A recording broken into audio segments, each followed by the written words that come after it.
Hello everyone, how are you all. आज की video में हम सिंगल डायमेंशनल एरे डिस्कस करेंगे। हमारे जो आईसीएसई क्लास 10 का कंप्यूटर एप्लीकेशन का जो सिलेबस है, इसमें सिंगल डायमेंशनल एरे से भी क्वेश्चन आते हैं और मल्टी डायमेंशनल से भी आते हैं। तो मल्टी डायमेंशनल में हमारा 2D एरे क्लास 10 में आईसीएसई के क्लास 10 के एग्जाम में, राइट। तो पहले हम लोग ये देखेंगे कि what is single dimensional array, single dimensional array होता क्या है, इसको क्यों यूज करते हैं, और इस टॉपिक से आपको बहुत अच्छे मार्क्स मिल सकते हैं, क्योंकि सेक्शन बी का एक क्वेश्चन तो आपका आता है 15 मार्क्स का, जो यहाँ पे मैंने लिखा भी है। 15 मार्क्स का आप सेक्शन बी का एक क्वेश्चन आएगा, और इसी से शॉर्ट क्वेश्चन में सेक्शन ए में भी कम से कम 2 से 3 क्वेश्चन तो आते ही आते हैं। तो 15 + 6 you can get very good marks है। 21 मार्क्स आप इस पर्टिकुलर टॉपिक से मिल सकते हैं, राइट।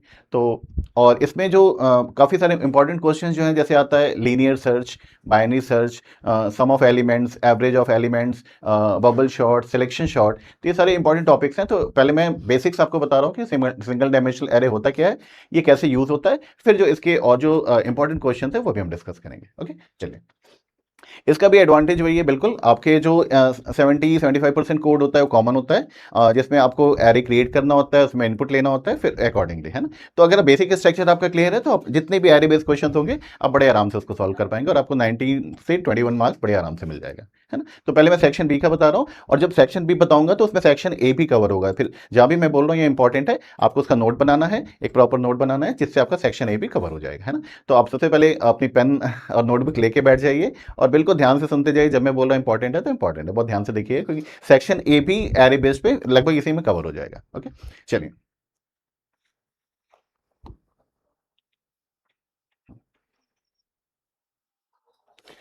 फर्स्ट ऑफ ऑल हम देखते हैं कि सिंगल डायमेंशनल एरे होता क्या है। एक्चुअली हमें पता है कि जब भी हमें कोई वैल्यू स्टोर करनी होती है कंप्यूटर में, तो हमें वेरिएबल्स बनाने होते हैं। फॉर एग्जांपल, अगर मुझे वैल्यू स्टोर करनी है, अगर मुझे सपोज दो नंबर का को ऐड करना है ना, तो पहले मुझे क्या करना होगा, we have to get 2 numbers. 2 number मुझे यूजर से लेने होंगे, या 2 नंबर हमें असाइन करने होंगे, और उसको कंप्यूटर में स्टोर करना पड़ेगा, है ना। तो एक एग्जांपल लेते हैं कि हमें 2 नंबर को यूजर से इनपुट कराना है, और उसको ऐड करना है, और रिजल्ट को डिस्प्ले करना है। कोडिंग मैं नहीं लिख रहा हूँ, ओनली आपको तरीका बता रहा हूँ, और फिर एरे की रिक्वायरमेंट क्या होती है वो मैं आपको बता रहा हूँ, है ना। चलिए। तो सपोज मुझे if I want to get 2 numbers, है ना। सो हमें क्या करना होगा, हमें 2 वेरिएबल बनाने पड़ेंगे। जैसे आई मैंने बना दिया ए, जिसमें हम फर्स्ट नंबर को स्टोर कर लेंगे, और एक और वेरिएबल बना दिया हमने बी, जिसमें हम सेकंड नंबर को स्टोर कर लेंगे, राइट। अब हमारे पास 2 वेरिएबल बन गए ए एंड बी। ए में मैंने स्टोर कर लिया 5, और बी में मैंने स्टोर कर लिया 10 फॉर एग्जांपल। तो हमें यहाँ पे 2 वेरिएबल चाहिए होंगे, तभी हम 2 वैल्यू को स्टोर कर पाएंगे। अब अगर हमें इसको ऐड करके रिजल्ट देना है, तो रिजल्ट को स्टोर करने के लिए भी हमें एक वेरिएबल चाहिए होगा, है ना। तो वो वेरिएबल हम एक और वेरिएबल बना लेते हैं यहाँ पे, लाइक मैंने बना दिया सी इज इक्वल टू 0, और मैंने लिख दिया C is equal to A plus B. तो ए प्लस बी क्या होगा, ए की वैल्यू प्लस बी की वैल्यू ऐड होगी, और जो रिजल्ट आएगा वो सी में स्टोर हो जाएगा, राइट। तो यहां पे जैसे ए की वैल्यू 5 है और बी की वैल्यू 10 है, तो यहां पे आ गया 15, राइट। इट मीन्स कि जितनी भी वैल्यूज हमें स्टोर करनी होती है, उन सबके लिए हमें वेरिएबल्स बनाने होते हैं, राइट। तो जब हमारे पास 1 2 3 4 वेरिएबल बनाने होते हैं, तो बहुत ईजी होता है, we can create variables individually. लेकिन जब हमें एक ही तरह के बहुत सारे वेरिएबल्स बनाने होते हैं, जैसे फॉर एग्जाम्पल मुझे 20 नंबर से स्टोर करते हैं, और 20 इंटीजर टाइप के हैं, है ना। तो अब 20 वेरिएबल्स बनाना थोड़ा सा डिफिकल्ट होता है, या 30 वेरिएबल्स बनाना, या 50 वेरिएबल्स बनाना। तो हम क्या करते हैं, हम एरे का यूज करते हैं। एरे का एडवांटेज क्या होता है, आप एक ही स्टेटमेंट में, एक ही कमांड में एक ही डेटा टाइप के कई सारे वेरिएबल्स बना सकते हैं। जैसे फॉर एग्जांपल मुझे अगर 10 वैल्यू से स्टोर करनी है इंटीजर टाइप की, तो मैं क्या करूंगा, एक एरे की कमांड लिखूंगा और उसका साइज 10 लिख दूंगा।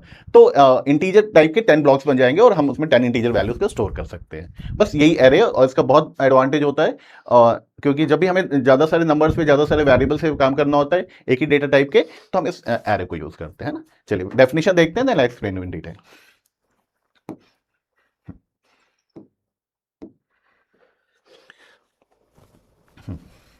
Single dimensional array is a collection of variables. एकदम ध्यान से देखिएगा, शॉर्ट क्वेश्चन में आता है। सिंगल डायमेंशनल एरे क्या है, it's a collection of variables of same data type. Same data type, इस बात को याद रखिएगा, जो एरे बनता है वो एक ही डेटा टाइप का होता है। एक ही एरे में हम डिफरेंट डेटा टाइप की वैल्यूज को स्टोर नहीं कर सकते हैं। जैसे इंटीजर बनाया तो उसमें नॉन डेसिमल नंबर ही स्टोर होगा, उसमें डेसिमल नंबर से स्टोर नहीं हो सकता।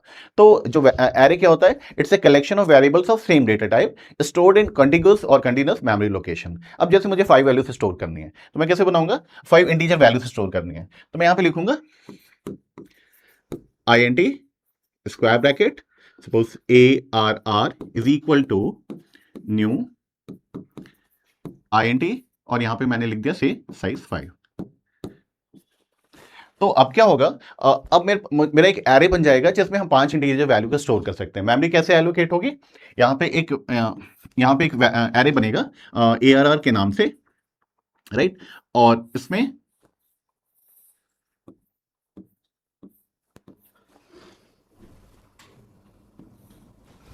5 ब्लॉक्स बन गए। मैंने यहाँ पे साइज 5 दिया है, तो एक एरे बन गया। एरे बन गया मतलब एक कंटिन्यूअस मेमोरी एलोकेट होगी आपके मेमोरी में, और यहाँ पे साइज 5 दिया है, तो अब इसके अंदर हम 5 इंटीजर वैल्यूज को 5 डिफरेंट ब्लॉक्स में स्टोर कर सकते हैं, राइट। तो जब भी हमें कई सारे वैल्यूज स्टोर करनी होती है एक ही तरह के डेटा टाइप के, तो हम अलग अलग वेरिएबल्स बनाने के बजाय हम उसका एरे बना देते हैं। एरे से क्या होता है, एक ही कमांड में, एक ही स्टेटमेंट में हम n नंबर ऑफ वेरिएबल्स बना सकते हैं उसी डेटा टाइप के। अब जैसे फॉर एग्जाम्पल मैंने यहाँ पे लिख दिया 50, तो 50 लिख दिया, मतलब 50 ब्लॉक्स बन जाएंगे and you can store 50 integer values. और अगर इंडिविजुअल वेरिएबल बनाना होता तो मैं 50 वेरिएबल्स बनाने पड़ते हैं, उनको नाम देना पड़ता, तो it was very difficult to create and difficult to manage also. तो जब भी हमें बहुत सारी वैल्यूज एक ही टाइप की स्टोर करनी होती है, तो हम एरे बनाते हैं जिसमें हम कई सारी वैल्यूज को स्टोर कर सकें। तो जितने भी हमारे प्रिमिटिव डेटा टाइप हैं या नॉन प्रिमिटिव डेटा टाइप हैं, जैसे बाइट हो गया, शॉर्ट हो गया, इंट हो गया, लॉन्ग हो गया, डबल, फ्लोट, कैर, बुलियन, इन सब की हम एरे बना सकते हैं अगर हमें कई सारी वैल्यू स्टोर करनी है। और हम जो आपके नॉन प्रिमिटिव डेटा टाइप्स हैं, जैसे स्ट्रिंग हो गया, ऑब्जेक्ट्स हो गए, हम इसके भी आपके एरेज बना सकते हैं, राइट। तो सबसे पहले जो आपका इंपॉर्टेंट क्वेश्चन एग्जाम में आता है कि एरे की डेफिनेशन, तो एरे की डेफिनेशन में आपको बिल्कुल याद रखना है, ये the single dimensional array is a collection of variables of same data type, एक ही डेटा टाइप का होता है। और ये कैसे होता है, ये एक कंटिन्यूअस मेमोरी स्टोर करता है। ये ऐसा नहीं जैसे आप अलग अलग वेरिएबल बनाएंगे तो वो अलग अलग जगह मेमोरी को एलोकेट करेगा आपकी मेमोरी में, बट जब एरे बनता है तो वो एक ही सीक्वेंस में मेमोरी को एलोकेट करता है, इसीलिए यहाँ पे लिखा हुआ है कंटिन्यूअस मेमोरी। तो इसको याद रखिएगा। मैंने एक और डेफिनेशन आपके लिए लिखी हुई है कि एग्जाम में अगर एमसीक्यूज में इस तरह का कुछ भी आता है तो बड़े आराम से पढ़ लेते हैं। चलिए, यहाँ पे क्या लिखा हुआ है, an array is a composite data type. याद रखिएगा, ये नॉन प्रिमिटिव डेटा टाइप है, प्री डिफाइंड डेटा टाइप नहीं है। जावा में दो डेटा टाइप्स हमारे पास, एक प्रिमिटिव और एक non primitive. Primitive data type जो होते हैं प्री डिफाइंड होते हैं, और जो नॉन प्रिमिटिव डेटा टाइप होते हैं वो हम यूजर प्रोग्रामर खुद बनाता है प्रिमिटिव डेटा टाइप को यूज करके। तो ये जो एरे है जिसमें मैंने कई सारे ब्लॉक्स लिए इंटीजर टाइप के, तो ये जो एरे हुआ ये हमारा नॉन प्रिमिटिव डेटा टाइप हो गया। और नॉन प्रिमिटिव डेटा टाइप को हम कंपोजिट डेटा टाइप भी बोलते हैं और हम यूजर डिफाइंड डेटा टाइप भी बोलते हैं, है ना। तो याद रखिएगा, एरे जो एग्जांपल है that is the example of non primitive data type. इसको हम कंपोजिट डेटा टाइप भी बोलते हैं, नॉन प्रिमिटिव डेटा टाइप को, राइट। और हम यूजर डिफाइंड भी बोलते हैं क्योंकि यूजर इसको डिफाइन करता है, इसके साइज को यूजर डिफाइन करता है, तो यूजर डिफाइंड डेटा टाइप भी बोलते हैं, है ना। That allows us to store multiple values. ये क्या करता है, ये हमें कई सारी वैल्यूज को स्टोर करने के लिए देता है, अलाउ करता है same data type, but the data type should be the same, data type same होना चाहिए, राइट। तो ये तो हमारी डेफिनेशन होगी एरे की। और यूज कैसे करना है, जब भी हमें बहुत सारी वैल्यूज एक ही डेटा टाइप की स्टोर करनी होती है तो हम एरे बनाते हैं, एक ही स्टेटमेंट में हम साइज डिफाइन कर देते हैं और उसी साइज के अकॉर्डिंग हमारी मेमोरी एलोकेट हो जाती है and we can store n number of values of that type. Okay, चलिए अब इसके हम इसको कैसे क्रिएट करते हैं। जो शॉर्ट क्वेश्चन सेक्शन में आता है उसमें how to create an array and how to create and initialize an array. Create, तो अब हम ये क्रिएशन देखते हैं और इनिशियलाइजेशन देखते हैं, राइट। तो ये शॉर्ट क्वेश्चन के लिए आपको डेफिनेशन याद रखनी है और इसके बाद हम नेक्स्ट पार्ट पे।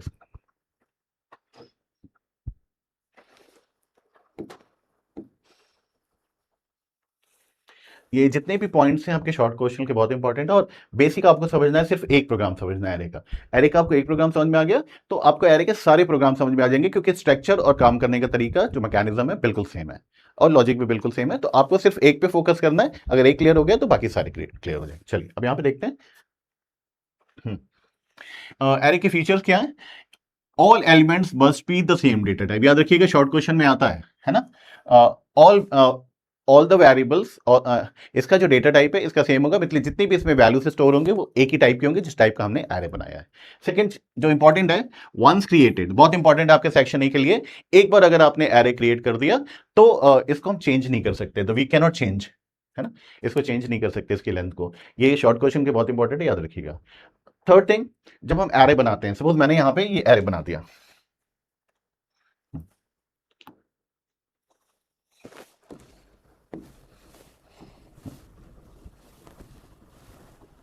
सपोज मैंने एक एरे बनाया ARR के नाम के और इसमें मुझे 5 वैल्यूज को स्टोर करना है ना। तो मैंने साइज दिया 5, 1 2 3 4, ये ब्लॉक बन जाएगा एरे का, इसका नाम ARR है। अब इसमें वैल्यूज कैसे स्टोर होंगी, जो इसकी काउंटिंग है, जो इसका इंडेक्स है वो 0 से स्टार्ट होता है, हम 0 से काउंटिंग स्टार्ट करते हैं। तो अगर इसका साइज है, अगर इस एरे का साइज 5 है तो हम 0 से स्टार्ट करेंगे, 1 2 3 4, है ना। इसको हम बोलते हैं इंडेक्स। तो अगर हमने एक 5 साइज का एरे बनाया है, तो जो एरे में जो एलिमेंट्स हैं, जो उसकी पोजीशन है, उसकी काउंटिंग हम 0 से स्टार्ट करेंगे, हमेशा याद रखिएगा, है ना, एग्जाम के लिए इंपॉर्टेंट है। इसलिए मैंने लिखा है 0 इंडेक्स, मतलब इसकी काउंटिंग 0 से स्टार्ट होगी। अब जैसे यहाँ पे 5 एलिमेंट्स वी कैन स्टोर, यहाँ पे मैंने 8 स्टोर किया, यहाँ 35 स्टोर किया, या 9 स्टोर किया, या 36 स्टोर किया, यहाँ 954 स्टोर किया। तो जो पहला एलिमेंट होगा वो जीरो पोजीशन पे होगा, then first position, second position, third position, fourth position and fifth position. इसीलिए मैंने जो थर्ड पॉइंट लिखा है, the first element is always at index 0। जो पहला एलिमेंट होगा हमेशा इंडेक्स की 0 पोजीशन पे होगा, और जो लास्ट एलिमेंट होगा वो साइज -1 होगा। अगर इस एरे का साइज 5 है, तो जो लास्ट एलिमेंट होगा वो साइज -1 पे स्टोर होगा। तो ये 3 पॉइंट आपको याद रखने हैं। पहली बात तो डेटा सेम टाइप का होना चाहिए। दूसरा, अगर एरे क्रिएट हो गया तो फिर उसे हम चेंज नहीं कर सकते। थर्ड, जो एरे की काउंटिंग होती है हमेशा 0 से स्टार्ट होती है। मैंने एक देखिए यहाँ पे भी आपको एक पिक्चर बना के दिखाई हुई है। एक हमने ARR के नाम का एरे बनाया हुआ है, राइट। इसका साइज n है, साइज n है, मतलब ये n साइज का है। यहाँ पे 1 2 3 4 5 6 7 8 आपको यहाँ दिख रहा है। तो ये स्टार्ट होगा 0 से 7 तक। ये आपका 5 है, 5 6 7।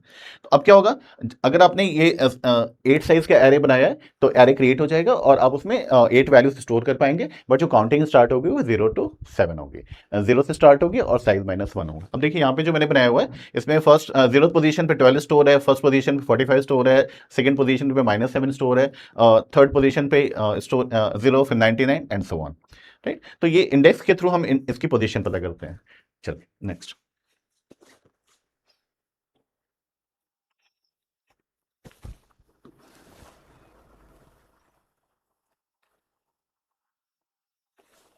अब सेक्शन ए में एक क्वेश्चन आने के चांसेस काफ़ी रहते हैं कि how to create an array बनाएंगे कैसे। हमें कई सारी वैल्यूज एक ही टाइप की स्टोर करनी है। So first, how will create an array, and once it is created how can be input the values and access the values. तो एरे का क्रिएशन कैसे होता है पहले हम ये देखेंगे, और फिर हम उसमें वैल्यूज को कैसे इनपुट करा सकते हैं और कैसे एक्सेस करते हैं वो देखते हैं। तो हमारे पास दो तरीके हैं एरे को क्रिएट करने के। याद रखिएगा सेक्शन ए में ये क्वेश्चन आता है और किसी न किसी तरह से पूछता है।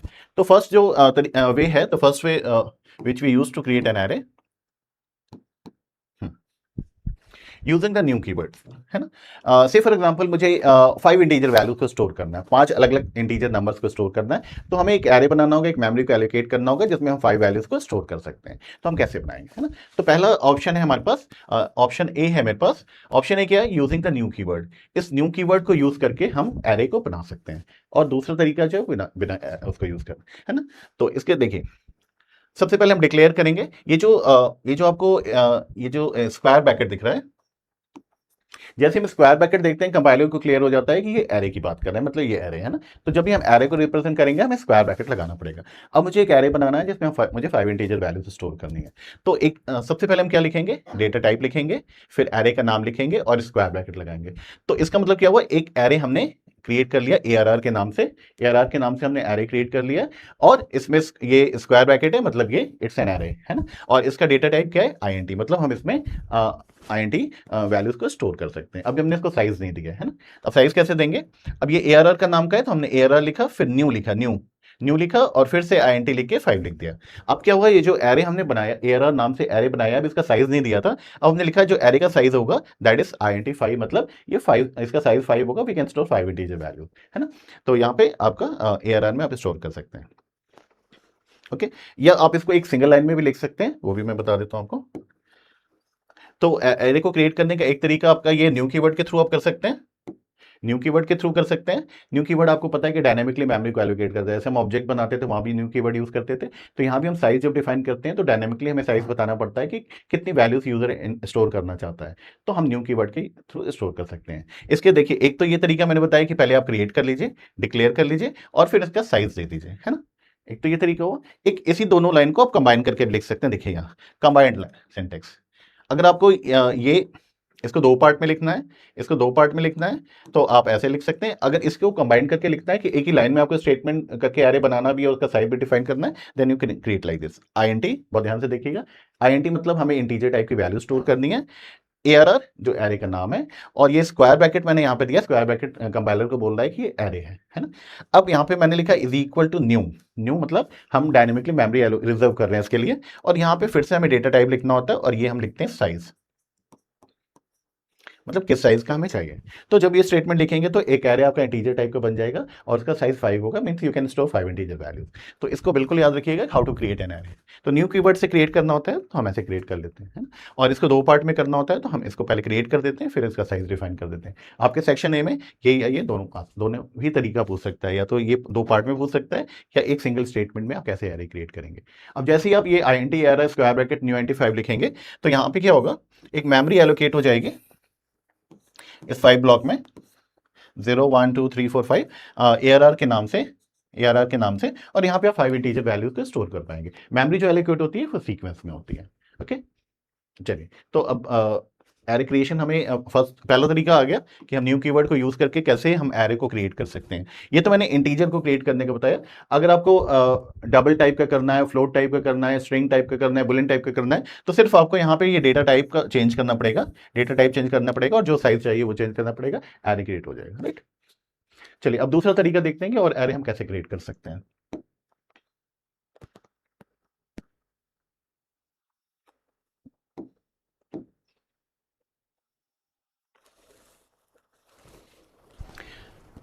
सेकंड वे है, दूसरा तरीका, यूजिंग द एरे लिटरल्स, है ना, स्टैटिक इनिशियलाइजेशन।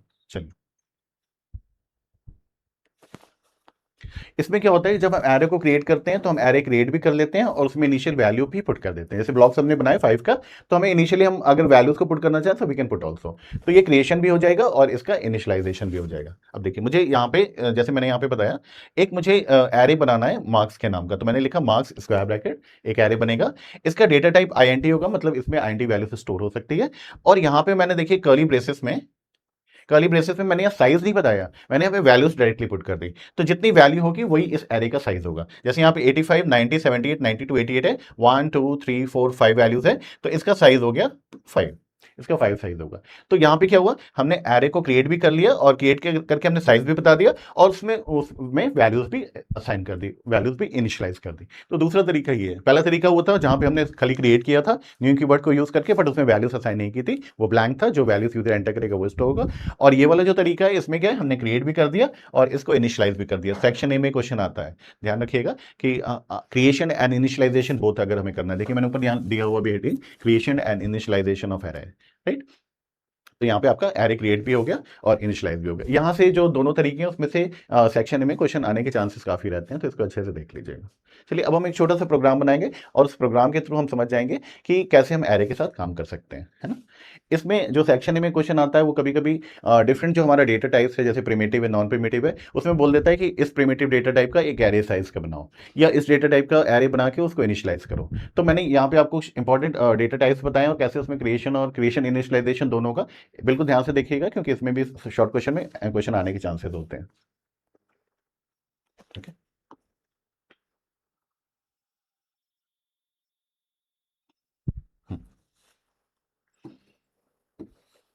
सेक्शन ए के लिए बहुत इंपॉर्टेंट है।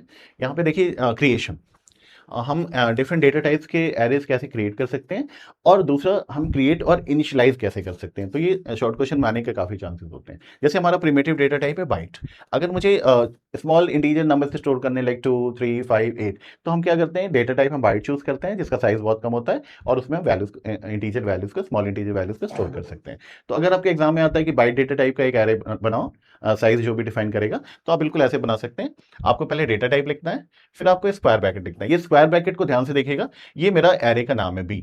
ये बी हम स्क्वायर ब्रैकेट के पहले भी लिख सकते हैं और स्क्वायर ब्रैकेट के बाद भी लिख सकते हैं, दोनों ऑप्शन हमारे पास है। तो अब हम बाइट टाइप का एक एरे बना रहे हैं जिसका साइज 3 है। तो हमने पहले डेटा टाइप लिखा, फिर स्क्वायर ब्रैकेट लगाया, फिर एरे का नाम लिखा, और फिर यहाँ पे लिखा न्यू बाइट, फिर से हमने देखिए डेटा टाइप लिखा और ये हमने लिख दिया साइज, ये हमारा साइज है, साइज 3। तो अब क्या होगा, जैसे हमने लिखा तो यहाँ पे एक बी नाम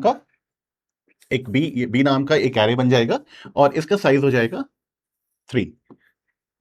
राइट, अब यहाँ पे हम 3 डिफरेंट वैल्यूज, साइज 3 हो गया बी नाम का ये बाइट टाइप का। अब हम यहाँ पे कोई भी byte values, small values like 7 हम स्टोर कर सकते हैं। राइट, साइज 3 है तो यहाँ पे साइज होगा। आपको क्रिएशन के समय ध्यान क्या देना है, यहाँ पे भी आपको डेटा टाइप लिखना है, और ये स्क्वायर ब्रैकेट आप इसके नाम के पहले भी लिख सकते हैं। ये देखिए बाइट है, जैसे स्क्वायर ब्रैकेट देना है, ये नाम आप इस स्क्वायर ब्रैकेट के पहले भी दे सकते हैं, बाद में दे सकते हैं। न्यू से डायनेमिकली मेमोरी एलोकेट होगी, और फिर से डेटा टाइप लिख के आपको साइज लिखना है, जिस साइज का लिखेंगे उस टाइप का क्रिएट हो जाएगा। राइट। तो ये आपका बाइट टाइप का क्रिएट हो गया। अब मुझे आईएनटी टाइप का क्रिएट करना है, सपोज साइज ठीक वही है, तो बस हमें यहाँ पे डेटा टाइप चेंज करना होगा, यहाँ पे डेटा टाइप चेंज करना होगा, और बाकी क्रिएशन का तरीका सेम है। यहाँ पे मैंने ARR के नाम से क्रिएट किया हुआ है ना। तो ये कुछ इंपॉर्टेंट आपका डेटा टाइप है जिसके एग्जाम में पूछता है कि इस टाइप का एरे बनाओ, है ना, शॉर्ट क्वेश्चन। तो जैसे डबल डबल है, आपको डेसिमल नंबर से स्टोर करने हैं, कई सारे डेसिमल नंबर से स्टोर करने हैं, तो आप एक ही स्टेटमेंट से जितनी आपको मेमोरी चाहिए, जितने वैल्यूज आपको स्टोर करनी है, आप एक ही स्टेटमेंट से लिख सकते हैं। तो सपोज मुझे 3 डबल वैल्यूज स्टोर करनी है, तो मैंने लिखा डबल डबल स्क्वायर ब्रैकेट, और इसका नाम लिखा जो एरे बन रहा है, और यहाँ पे लिखा न्यू डबल और साइज 3। तो बिल्कुल इसी टाइप का डीबी डीबी डीबी टाइप का बन जाएगा, और यहाँ पे आप डिफरेंट डेसिमल नंबर्स और नॉन डेसिमल नंबर दोनों यहाँ पे आप स्टोर कर सकते हैं, राइट। तो ये क्रिएशन। अगर कैरेक्टर टाइप का बनाना होगा तो हमने सिंपल डेटा टाइप कैर लिखा, एरे का नाम लिखा, और न्यू कीवर्ड से मेमोरी को एलोकेट किया, और फिर से कैर लिख के साइज लिख दिया। तो अब क्या बनेगा, ये कैर साइज का बन जाएगा। यहाँ पे हम कैरेक्टर से स्टोर कर पाएंगे, जैसे अल्फाबेट से स्टोर करने हैं, स्पेशल कैरेक्टर स्टोर करने हैं, सो वी कैन स्टोर। तो ये इंपॉर्टेंट डेटा टाइप्स हैं जिसके क्वेश्चन पूछता है सेक्शन में कि इस डेटा टाइप का एक एरे बना के दिखाओ, राइट। फिर मैंने देखिए बुलियन भी यहाँ पे क्रिएट किया। जो बुलियन डेटा टाइप है ये ट्रू या फॉल्स स्टोर करता है। तो मान लीजिए आपको 4-5 ट्रू फॉल्स स्टोर करना है, तो आप एक एरे बना लेंगे बुलियन टाइप का, और उसमें true false value, true false को आप स्टोर कर सकते हैं। तो वो कैसे बनाएंगे, सेम तरीका है। डेटा टाइप आपने लिखा, स्क्वायर ब्रैकेट यूज किया, आपने एरे का नाम दिया, और न्यू, फिर से डेटा टाइप एंड साइज। तो यहाँ पे अब क्या होगा, ये बी के नाम का बन जाएगा, बी के नाम का बन जाएगा, और यहाँ पे आप ट्रू फॉल्स स्टोर कर सकते हैं। तो अगर आपको ट्रू फॉल्स या बुलियन वैल्यू स्टोर करनी है तो आप उसका एरे बना सकते हैं। तो जितने भी मेरे प्रिमिटिव डेटा टाइप्स हैं या नॉन प्रिमिटिव डेटा टाइप्स हैं, उनके हम एरे बना सकते हैं, मल्टीपल वैल्यूज को स्टोर कर सकते हैं। एडवांटेज क्या होता है, हम एक ही स्टेटमेंट में जितना भी साइज चाहिए होता है वो हम डिफाइन कर देते हैं, उतनी मेमोरी, उतना ब्लॉक्स क्रिएट हो जाते हैं, and we can store that much values. तो एरे का यही फायदा है, हमें अलग अलग वेरिएबल्स नहीं बनाने पड़ते। एक ही स्टेटमेंट के अंदर हम जितनी वैल्यूज स्टोर करनी होती है उसका साइज डिफाइन कर देते हैं, उतनी वैल्यूज हम स्टोर कर सकते हैं। तो ये तो क्रिएशन का हो गया। देखिए मैंने स्ट्रिंग का भी यहाँ पे बनाया हुआ है। मान लीजिए आपको 4-5 नाम स्टोर करने हैं, या टेक्स्ट स्टोर करना है, या सिटी के नेम स्टोर करने हैं, तो आपको टेक्स्ट स्टोर करना है, तो टेक्स्ट को हम स्ट्रिंग बोलते हैं। तो अगर आपको स्ट्रिंग में चाहिए तो आप स्ट्रिंग का एरे बना सकते हैं, इसमें आप अपने टेक्स्ट स्टोर कर पाएंगे। तरीका सेम है, स्ट्रिंग लिखा, डेटा टाइप लिखा आपने, ये नॉन प्रिमिटिव है हमारा, स्क्वायर ब्रैकेट दिया। ये स्क्वायर ब्रैकेट हम इसके बाद भी लिख सकते हैं, पहले भी लिख सकते हैं। फिर हमने यहाँ पे इसका एरे का नाम दिया, और यहाँ पे न्यू करके फिर से डेटा टाइप देके साइज दे दिया। तो इस टाइप के 3 ब्लॉक बन जाएंगे जहाँ पे आप you can store different text, है ना। 3 डिफरेंट टेक्स्ट को आप स्टोर कर सकते हैं, वर्ड भी हो सकता है, सेंटेंस भी हो सकता है ना। तो ये जो हमारे बेस जो जनरल प्रिमिटिव डेटा टाइप्स हैं या नॉन प्रिमिटिव डेटा टाइप्स है, इसका हम एरे से क्रिएट कर सकते हैं। अब एग्जाम में कभी कभी बोलता है क्रिएट भी करो और उसमें वैल्यूज भी असाइन कर दो, मीन्स वैल्यू से उसको इनिशियलाइज भी कर दो। तो मैंने इधर देखिए आपके लिए ये भी बनाया हुआ है, ये बहुत इंपॉर्टेंट है, शॉर्ट क्वेश्चन इसमें से आता है। अब इसमें क्या है, ये बोल रहा है कि क्रिएट भी करो और उसमें वैल्यूज भी दे दो। यहाँ पे क्या है, हमने क्रिएट किया था बट वैल्यूज नहीं दी थी, वैल्यूज यूजर एंटर करेगा। बट इधर क्या बोल रहा है, you create and initialize also, means initial value भी देनी है। तो अब ये कैसे करेंगे, देखिए मैंने बिल्कुल वैसे ही बनाया है। अब यहाँ पे आपने डेटा टाइप लिखा, स्क्वायर ब्रैकेट का एरे के लिए एरे का नाम दिया, और ये कर्ली ब्रैकेट में जितनी आप वैल्यूज पुट करेंगे वो इसका साइज हो जाएगा। जैसे मैंने यहाँ पे स्टोर किया 2, 5 एंड 7, तो इस बी का साइज हो गया 3, बी का साइज 3 हो गया, और यहाँ पे वैल्यू कैसे साइन हो गई, 2, 5 और 7। जो 2 हुआ है वो 0th इंडेक्स पोजीशन पे आया है, जो 5 हुआ है वो फर्स्ट इंडेक्स पोजीशन पे आया है, जो 7 है वो सेकंड इंडेक्स पोजीशन पे आया है ना। तो यहाँ पे क्या हुआ, हमने एरे बाई टाइप का क्रिएट भी कर दिया और उसमें वैल्यूज भी दे दी। तो डायरेक्टली जो वैल्यूज हम यहाँ देंगे वही आ जाएगी, और जितनी वैल्यूज हम यहाँ लिखेंगे वही उसका साइज हो जाएगा, है ना। चलिए अब जैसे मुझे इंटीजर का एरे बनाना है, उसमें इनिशियल वैल्यूज भी देनी है। तो data type again integer type का है, स्क्वायर ब्रैकेट मतलब ये एरे है, और इसका नाम ARR मैंने दिया कनगिवानी ने। जो भी आइडेंटिफायर का जो नेमिंग रूल है वो फॉलो करके आप कोई भी नाम दे सकते हैं। और यहाँ ये जो कर्ली ब्रेसेस में जो मैंने वैल्यूज दिए 96, 54, 17, तो ये एक इंटीजर टाइप का बन जाएगा, और इसमें ARR के नाम से, ARR के नाम से, और यहाँ पे आपकी ये वैल्यूज 96, 54, 70, 96, 54 एंड 17 यहाँ पे स्टोर हो जाएंगी। तो ये क्या हुआ, क्रिएट भी हो गया और इनिशियलाइज भी हो गया। तो यहाँ पे मैं साइज नहीं लिखता होता, जो जितनी वैल्यूज हम इसमें पुट करते हैं वही उसका साइज हो जाता है। तो एग्जाम में क्रिएशन अगर आता है तो आप इस तरह क्रिएट करेंगे, और क्रिएशन एंड इनिशियलाइजेशन आता है तो आप इस तरह से उसको इनिशियलाइज करेंगे, राइट। तो ये हमारा एरे का क्रिएशन और इनिशियलाइजेशन हो गया सेक्शन 1 के लिए, बहुत इंपॉर्टेंट है। ओके, अब हम एक छोटा सा प्रोग्राम बनाएंगे जिसमें एरे क्रिएट होगा, हम उसमें वैल्यूज को इनपुट कराएंगे और फिर वैल्यूज को डिस्प्ले करके देखेंगे। तो हमें एरे क्रिएट भी करना आ जाएगा, वैल्यूज इनपुट करानी भी आ जाएगी, और वैल्यूज को कैसे रीड करता है वो भी आ जाएगा। चलिए ओके। ये बहुत इंपॉर्टेंट है, याद रखिएगा। क्रिएशन आता है शॉर्ट में, और क्रिएशन एंड इनिशियलाइजेशन भी आता है। तो ये दोनों चीज़ आप बहुत ध्यान से रखिएगा, है ना, कि अगर सेक्शन ए में आता है तो आप बड़े आराम से उसको कर सकते हैं।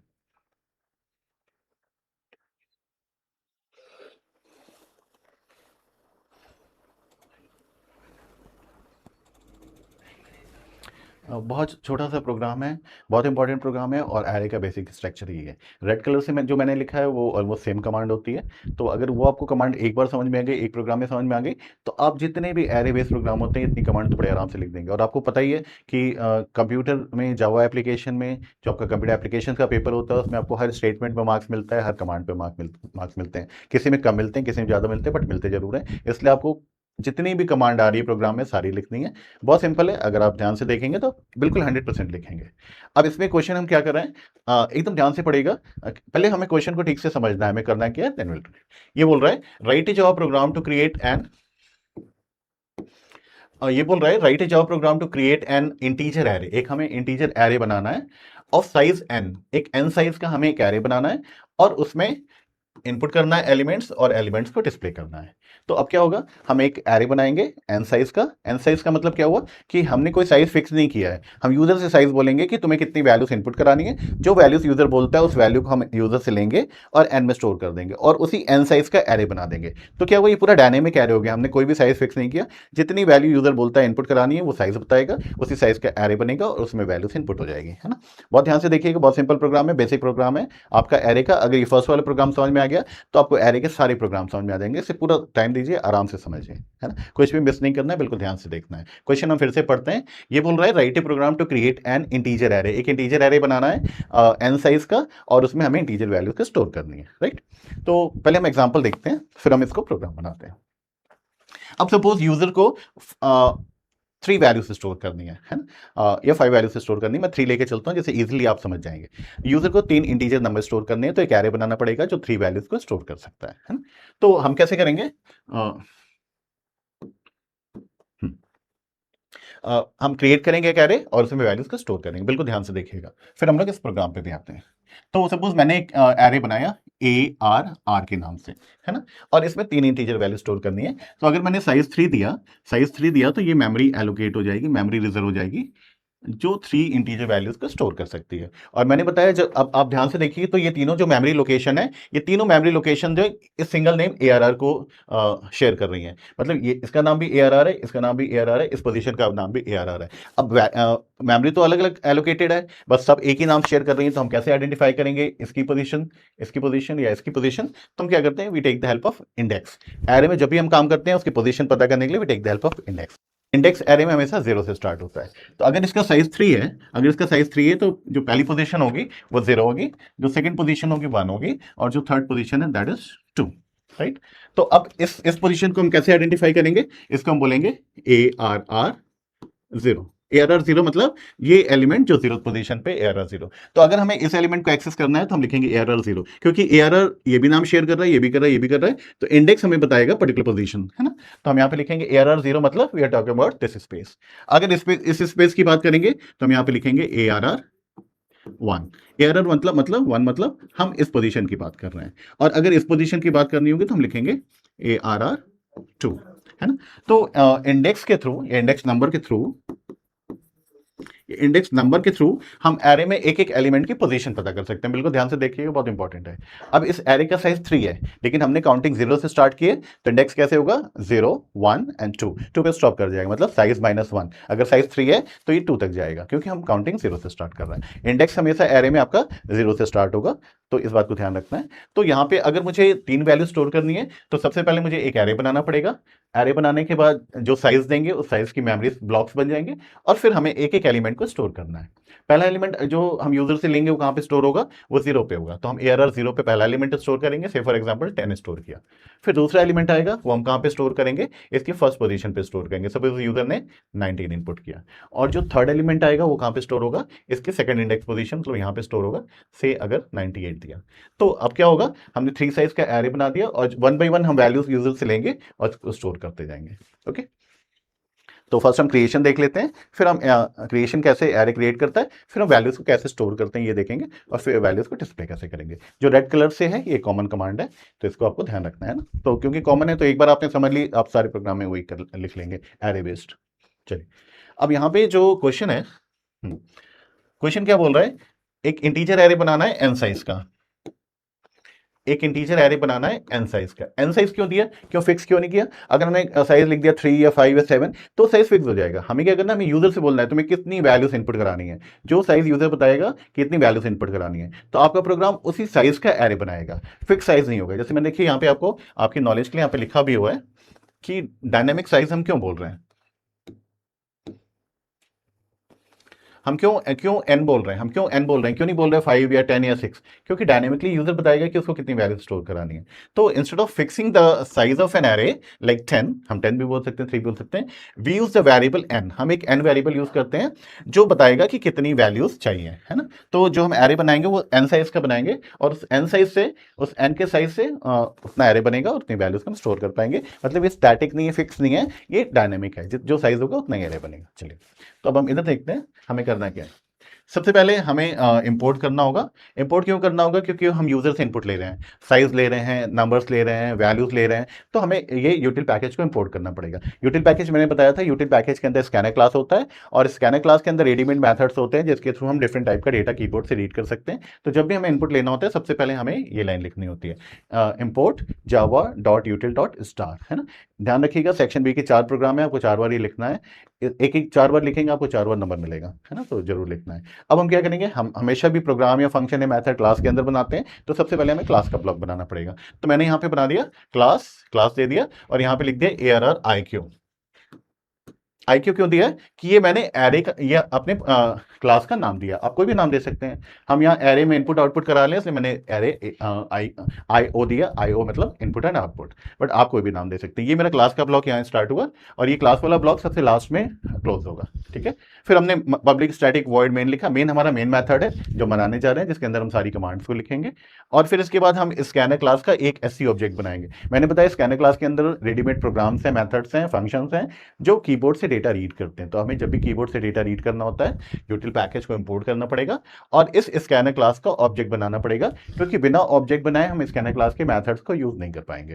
तो सबसे पहले हम जब भी इनपुट लेना होता है हम एक ऑब्जेक्ट बनाते हैं, SC की जगह you can give any other name, okay.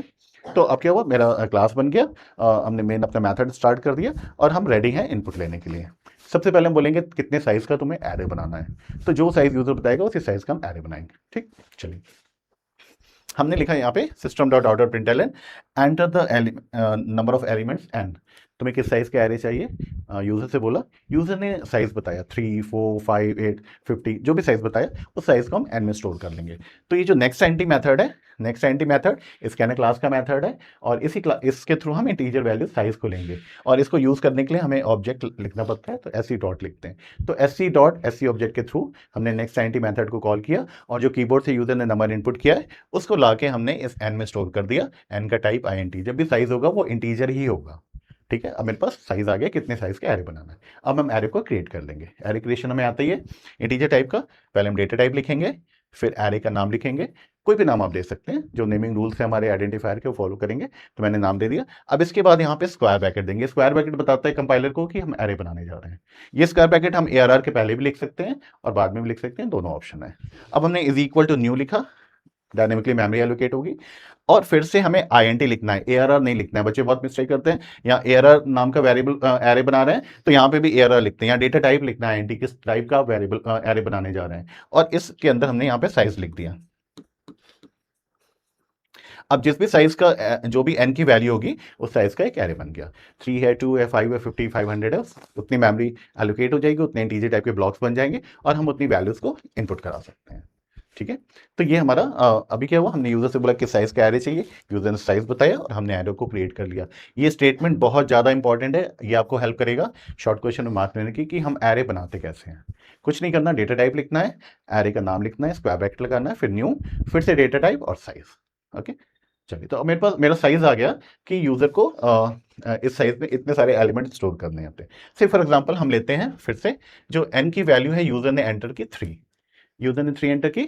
बहुत ध्यान से देखिएगा, तो एक n के नाम से एरे बनेगा और ये 3 इंटीजर वैल्यूज को स्टोर कर सकता है। इसका इंडेक्स होगा फर्स्ट वाले एलिमेंट के लिए जो पोजीशन है उसका इंडेक्स 0 होगा, इसका 1 होगा और इसका 2 होगा। अब जो वैल्यूज आएंगे वो यहाँ पे स्टोर हो जाएंगे, राइट। तो 3 वैल्यूज वी कैन स्टोर। अगर 50 साइज होता तो 50 वैल्यूज स्टोर हो जाती।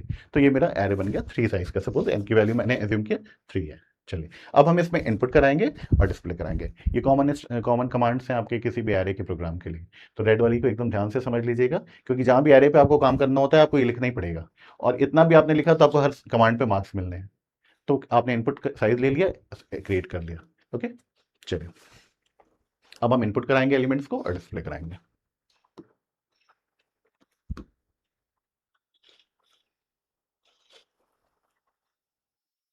इस वीडियो में मैंने 3 प्रोग्राम आपको बताए हैं और तीनों का स्ट्रक्चर सेम है।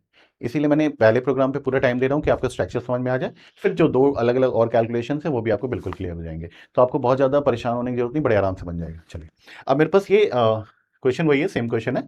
अब हमें एलिमेंट्स को इनपुट कराना है। से फॉर एग्जांपल यूजर ने 3 दिया था साइज, यूजर ने 3 साइज दिया था, तो हमें यहाँ पे एक एरे बन गया हमारा। सपोज ARR के नाम से, ARR के नाम से मैं इसका कलर चेंज कर लेता हूँ।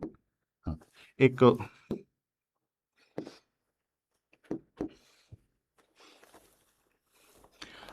n की वैल्यू हमने सपोज 3 ली है। तो अब सपोज 3 का साइज का एरे हमें बनाना है और एरे हमारा क्रिएट हो गया पिछले वाले स्क्रीन पे। अब हमें उसमें वैल्यूज का इनपुट कराना है। बिल्कुल ध्यान से देखिएगा, 2 ही 3 कमांड है और इनपुट भी होगा, और ध्यान से देखिए तो डिस्प्ले के लिए भी हम बिल्कुल वैसे यूज करते हैं, है? तो इनपुट डिस्प्ले ऑलमोस्ट सेम है, थोड़ा सा डिफरेंस है, वो आपको समझ में आ जाएगा। तो बड़े आराम से इनपुट डिस्प्ले और क्रिएशन ऑफ एरे, इसमें आपको पूरा मार्क्स मिल जाएगा। चलिए, अब सपोज यूजर ने, हमने जो एरे का नाम दिया था ARR दे दिया, और यूजर ने साइज बताया, n की वैल्यू बता दी, कि उसको 3 साइज का एरे बनाना है जिसमें 3 इंटीजर वैल्यू स्टोर होगी। तो अब ये कैसे बनेगा, यहाँ पे ये एरे बन गया, है ना। अब मुझे इसमें एलिमेंट्स को इनपुट कराना है। इस पोजीशन को हम इंडेक्स पोजीशन 0 से यूज करेंगे, ARR 0, इसको 1 से और इसको 2 से, है ना। तो अब जो पहला एलिमेंट आएगा, अब हमें कैसे यूज करना है यूजर से, हमें बोलना है यूजर से एंटर द एलिमेंट और एंटर द नंबर। जो यूजर एंटर करेगा, ध्यान से देखिएगा हम लूप क्यों यूज कर रहे हैं। हमें यूजर से बोलना है नंबर एंटर करो, यूजर नंबर एंटर करेगा, उसको हमें नंबर को लेके यहाँ पे स्टोर करना है ना। फिर हम बोलेंगे यूजर से फिर दूसरा नंबर एंटर करो, फिर दूसरा नंबर एंटर करेगा, फिर हमें इसके यहाँ पे स्टोर करना है। फिर हम यूजर से बोलेंगे नंबर एंटर करो, यूजर एंटर करेगा और उसको यहाँ से यूज करना है। तो बार बार क्या कर रहे हैं, बार बार यूजर से बोल रहे हैं enter the number, user number enter कर रहा है, उसको हम कीबोर्ड से पिक कर रहे हैं और स्टोर कर रहे हैं। तो अगर हमें 3 वैल्यू स्टोर करनी है तो हम 3 बार बोलेंगे enter the number, user number enter करेगा, पिक करके स्टोर करेंगे। तो ऐसे बार बार बोलना है। जब भी हमें किसी भी कमांड को या ग्रुप ऑफ कमांड को रिपीट करना होता है तो हम लूप का यूज करते हैं। लूप क्या करता है, उन्हीं कमांड्स को बार बार रिपीट करता है। तो हमें यहाँ पे रिपीटेशन है। रिपीटेशन क्या है, हम बार बार बोलेंगे यूजर से एंटर द नंबर, नंबर लेंगे स्टोर करेंगे, एंटर द नंबर, नंबर लेंगे स्टोर करेंगे, एंटर द नंबर, नंबर लेंगे स्टोर करेंगे। तो ये जो कॉमन कमांड से जो बार बार रिपीट हो रही है, हम इसको लूप के अंदर कर देंगे। तो ये बार बार रिपीट होगी। कितनी बार रिपीट होना है यहाँ पे हम उसके ये बता देंगे। अब हमने इसके लिए फॉर लूप यूज किया है। फॉर लूप क्या करेगा, काउंट करेगा कितनी बार रन करना है ना। तो पहला एलिमेंट जो आएगा वो 0 पोजीशन पे आएगा, फिर 1 पे आएगा, फिर 2 पे आएगा। तो हमारी काउंटिंग कहां से स्टार्ट होगी, 0 से। तो हमने यहाँ पे लिख दिया INT i इक्वल टू 0, मतलब हमें काउंटिंग स्टार्ट करनी है 0 से। कहां तक करना है हमें लिखना है, ध्यान से देखिएगा, it should be less than n, less than n। अगर साइज 3 है, तो 3 - 1 मतलब 2 तक जाएगा, 0 1 2, क्योंकि हम 0 से स्टार्ट कर रहे हैं। तो यहाँ पे हमेशा लेस देन n लिखना है। n मतलब जो भी साइज का एरे बना है उससे एक कम, उससे कम, है ना। तो अगर साइज 3 है तो 3 - 1 मतलब 2 तक जाएगा, 0 पे जाएगा, 1 जाएगा, 2 तक जाएगा। और i प्लस प्लस, ये काउंटिंग बढ़ेगी, 0 1 2। तो जो भी जितने भी एलिमेंट्स हम इनपुट कराएंगे +1 +1 +1 हम आगे उतनी बार रिपीट करते जाएंगे, है ना। तो यहाँ पे n की वैल्यू हमारी लेस देन 3 n की वैल्यू है, तो ये i जो होगा लेस देन 3 होगा, मतलब 0 होगा, फिर i प्लस प्लस करके 1 होगा, फिर i प्लस प्लस करके 2 होगा, और जैसे i 3 होगा ये स्टॉप कर जाएगा। इस रिपीटेशन में हमें करना क्या है, हमें रिपीटेशन में करना है एंटर द एलिमेंट। हम बोलेंगे यूजर से नंबर एंटर करो, तो जैसे ये लूप रन करेगा ये बोलेगा एंटर द नंबर। अब यूजर नंबर एंटर करेगा, उस नंबर को हम पिक करेंगे। पिक कैसे करेंगे, इस नेक्स्ट INT से हम INT वैल्यू रीड कर सकते हैं, नंबर पिक करेंगे, और जो पहला नंबर होगा, वो कहाँ पे आके स्टोर होगा, 0th पोजीशन पे, ARR के 0th पोजीशन पे। तो हमने यहाँ पे लिख दिया ARR i। तो i की वैल्यू इनिशियली 0 है, तो ARR, अगर मैं i बोलता हूं तो ये इसका मतलब है ARR 0। तो जो पहला एलिमेंट आएगा वो ARR 0 पे आएगा, क्योंकि i की वैल्यू 0 है। तो ARR 0 पे पहला एलिमेंट आएगा। सपोज यूजर ने एंटर किया 24, 24 ARR 0 पे आके स्टोर होगा, तो यहाँ पे 24 आके स्टोर हो गया। और फिर आई प्लस प्लस होगा तो आई की वैल्यू हो गई 1। नेक्स्ट टाइम आई की वैल्यू कितनी हो गई, आई की वैल्यू हो गई 1। फिर हमने चेक किया, अभी तो ये 3 से कम है, हम फिर से वही काम करेंगे, एंटर द एलिमेंट, फिर बोलेंगे एंटर द एलिमेंट। अब जो एलिमेंट आएगा, जो जो सेकंड वाला एलिमेंट है, वो कहाँ पे स्टोर होगा, ये 0 पोजीशन पे हो गया। अब आई प्लस प्लस आई की वैल्यू 1 हो गई, तो जो सेकंड एलिमेंट होगा वो ARR आई पे फिर से स्टोर होगा। इस बार आई की वैल्यू 1 है, तो ARR 1 पे आके दूसरा एलिमेंट स्टोर होगा। तो से फॉर एग्जांपल यूजर ने एंटर किया 35, तो यहाँ पे 35 आके इसकी ARR की फर्स्ट पोजीशन पे आ जाएगा। फिर आई प्लस प्लस होगा, आई की वैल्यू हो गई 2। फिर हमने यूजर से कहा एंटर द एलिमेंट, यूजर ने एंटर किया एलिमेंट। अब जो आई की वैल्यू 2 है, तो अब जो एलिमेंट आएगा वो ARR के सेकंड पोजीशन पे आपके स्टोर होगा। तो थर्ड वाला एलिमेंट जो होगा, ARR की आई की वैल्यू 2 है, तो ये सेकंड ARR आई 2 पे आके स्टोर हो गया, से 92 ओके, हो गया। अब ये आई प्लस प्लस होगा, आई की वैल्यू होगी 3, ये लूप टर्मिनेट होगा, क्योंकि 0 0 1 2 हमने कर लिया। आई की वैल्यू जैसी 3 हुई, एन से के बराबर होने लगी, ये स्टॉप कर जाएगा और हमारे तीन एलिमेंट आ जाएंगे। तो अब लूप क्या कर रहा है, पहले 0 एलिमेंट ले रहा है, 0 पोजीशन पे स्टोर कर रहा है, आई लिखा, आई की वैल्यू 0, फिर आई की वैल्यू 1 होगी तो फर्स्ट पोजीशन पे करेगा, फिर आई की वैल्यू 2 होगी तो सेकंड पोजीशन पे स्टोर करेगा। तो ये लूप अगर साइज 3 है तो 3 बार रन करेगा, 0 1 2, और 3 वैल्यूज यहाँ पे इनपुट हो जाएंगी इस आई के थ्रू। तो ये क्या कर रहा है, यहाँ देखिए मैंने वेरिएबल आई लिखा, आई की वैल्यू 0 है तो 0 एलिमेंट पोजीशन पे एलिमेंट स्टोर होगा, आई की वैल्यू 1 होगी तो फर्स्ट पोजीशन पे होगा, आई की वैल्यू 2 होगी तो थर्ड पोजीशन पे होगा, क्योंकि हम 0 कर रहे हैं। जैसे ही 3 होगी ये टर्मिनेट हो जाएगा, मेरे पास एलिमेंट्स आ गए। तो अब हमें क्या करना है, सिंपली ये 2 कमांड लिखनी है और इसको लूप में लगा देना है, तो ये उतनी बार रन करके आपके एलिमेंट्स को इनपुट करा देगा। राइट, अब डिस्प्ले के लिए भी बिल्कुल सेम है, मेरे पास एलिमेंट्स आ गए, तो पहले हम 0th एलिमेंट को डिस्प्ले करेंगे, फिर फर्स्ट एलिमेंट को डिस्प्ले करेंगे और फिर सेकंड एलिमेंट को। तो ये इनपुट एलिमेंट, ये कमेंट है ना, ये आपको पता है ना, 2 फॉरवर्ड स्लैश से सिंगल लाइन कमेंट होता है। तो ये कमेंट हमने लिखा है, आपको प्रोग्राम में कमेंट्स 3-4 कमेंट्स डालने हैं। कमेंट क्या होता है, ये रन नहीं करता है, ये प्रोग्रामर के लिए होता है, प्रोग्रामर के अंडरस्टैंडिंग के लिए कि अगर उसने कोई लॉजिक या मैकेनिज्म यूज किया है तो क्यों यूज किया है। तो ये जो येलो कलर से मैंने फॉरवर्ड स्लैश में दिया है, ये कमेंट है। तो जब आप इनपुट कर रहे हैं तो इनपुट लिखिए, एरे बनाइए, सॉरी ये लूप बनाइए, लूप में लेस देन एन करिए, जो साइज है लेस देन एन, और फिर यहाँ पे आके आप इसके थ्रू 1 by 1 एलिमेंट्स करेंगे, तो यहाँ पे 0 1 एंड 2 एलिमेंट्स आके स्टोर हो जाएंगे।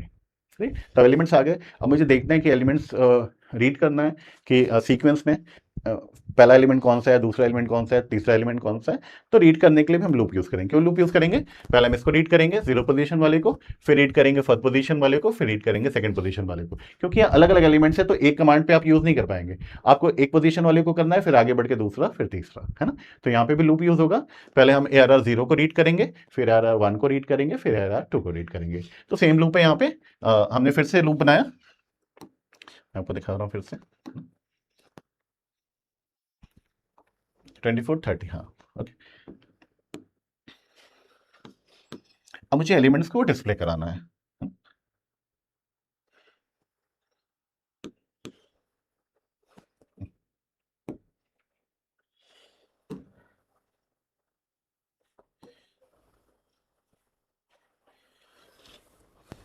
अब एलिमेंट्स को मुझे डिस्प्ले कराना है ना, तो डिस्प्ले का बिल्कुल वो तरीका है। मैं यहाँ पे जैसे मैंने एरे बनाया हुआ था ARR के नाम से, और इसकी जो साइज थी 3 थी, 0 1 2। अब इसमें जो भी वैल्यू यूजर ने इनपुट कराई थी, यहाँ से हम फिर से देख लेते हैं। मान लीजिए 3 डिफरेंट वैल्यूज मैं ऐसे लिख देता हूँ, ये इनपुट है, यहाँ पे से 24 है, यहाँ पे से 13 है, और यहाँ पे 96 है ना, 99 सपोज कर लीजिए। 3 वैल्यू स्टोर्ड है, इस इनपुट मेथड के थ्रू यूजर ने 3 वैल्यू को स्टोर करा है। अब इन तीनों का हमें डिस्प्ले करना है, तो पहले 0th पोजीशन का एलिमेंट डिस्प्ले करेंगे, फिर फर्स्ट पोजीशन का, फिर सेकंड पोजीशन का। तो हम क्या करेंगे, ARR 0 को प्रिंट करेंगे, फिर प्लस प्लस करके ARR 1 को प्रिंट करेंगे, फिर प्लस प्लस करके ARR 2 को प्रिंट करेंगे, तो तीनों वैल्यू प्रिंट हो जाएगी। अगर 50 वैल्यूज होती है तो ये लूप 50 टाइम्स चलता। ठीक है, तो अब डिस्प्ले के लिए हमने क्या किया, यहाँ पे मैंने देखिए कमेंट लिखा हुआ है, कमेंट जरूर लिखिएगा सेक्शन बी में। अब मुझे डिस्प्ले कराना है, तो डिस्प्ले के लिए मैंने लूप यूज किया, जो आई 0 से होगा, 0 से काउंट होगा, क्योंकि पहला जो है ARR 0 पे है तो 0 प्रिंट होगा, फिर ARR 1 पे होगा तो फर्स्ट प्रिंट होगा, फिर ARR 2 पे होगा तो 2 प्रिंट होगा। तो अब मैंने यहाँ पे 0 से लेस देन n किया, n की वैल्यू 3 है, तो ये जाएगा 3 - 1 तक, मतलब 2 तक। 2 तक क्यों जाएगा, 0 1 2 3 वैल्यूज हो गई, है ना। तो एरे में हमेशा याद रखिएगा जो लूप चलेगा वो लेस देन साइज होगा। तो आई 0 से स्टार्ट किया, यहाँ किया। अब यहाँ पे क्या करेगा, system dot out dot print, ये प्रिंट करेगा ARR आई की वैल्यू 0 है तो 0th एलिमेंट प्रिंट होगा, यहाँ पे प्रिंट हो जाएगा 24। फिर आई प्लस प्लस होगा, आई की वैल्यू 1 हो जाएगी, आई की वैल्यू 1 हो जाएगी, तो ARR 1 वाला एलिमेंट प्रिंट होगा 13। फिर आई की वैल्यू 2 होगी, तो ये सेकंड वाला एलिमेंट 99 प्रिंट हो जाएगा, है ना। यहाँ पे मैंने प्रिंट लिखा हुआ है तो ये एक ही लाइन में प्रिंट होगा। अगर आप प्रिंट एलन लिखते हैं तो 24, 13, 99 ऐसे प्रिंट होगा। और यहाँ पे मैंने एक स्पेस दिया हुआ है कि ये जो प्रिंट करने के बाद यहाँ पे एक स्पेस आ जाए, जैसे ये जो नंबर्स हैं वो सेपरेटली समझ में आए। तो अब देखिए बहुत सिंपल लूप है, जिस लूप से हमने इनपुट कराया था बिल्कुल वैसे ही लूप बना दिया डिस्प्ले करने के लिए। कमांड क्या चेंज हुई, यहाँ पे हमने कहा था एंटर द एलिमेंट और एलिमेंट को लेके स्टोर किया था। यहाँ पे तो मेरे पास ऑलरेडी एलिमेंट्स हैं तो सिंपली हमें यहाँ पे प्रिंट करना है ना। तो यहाँ पे प्रिंट करना है। सो एरर आई, आई जीरो होगा, सॉरी आई जीरो होगा तो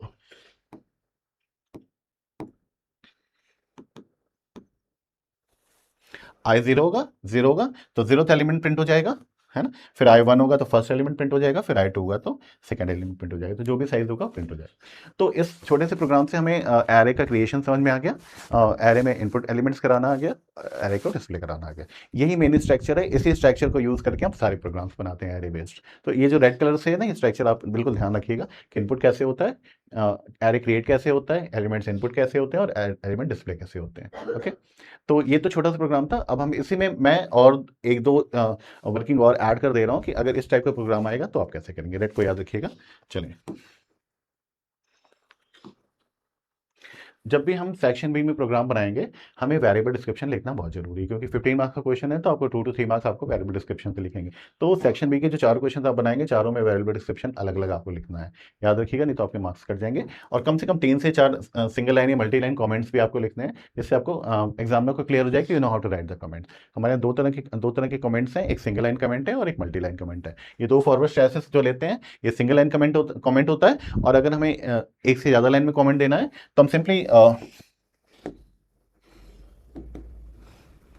ऐसे यूज करते हैं एस्ट्रिक, फिर जितनी भी लाइंस आपको लिखनी है और यहाँ एस्ट्रिक करके क्लोज कर दीजिए, तो ये आपका मल्टी लाइन कमेंट हो गया। तो एक तरीका तो ये सिंगल लाइन कमेंट का हो गया और ये दूसरा तरीका हो गया मल्टी लाइन कमेंट का।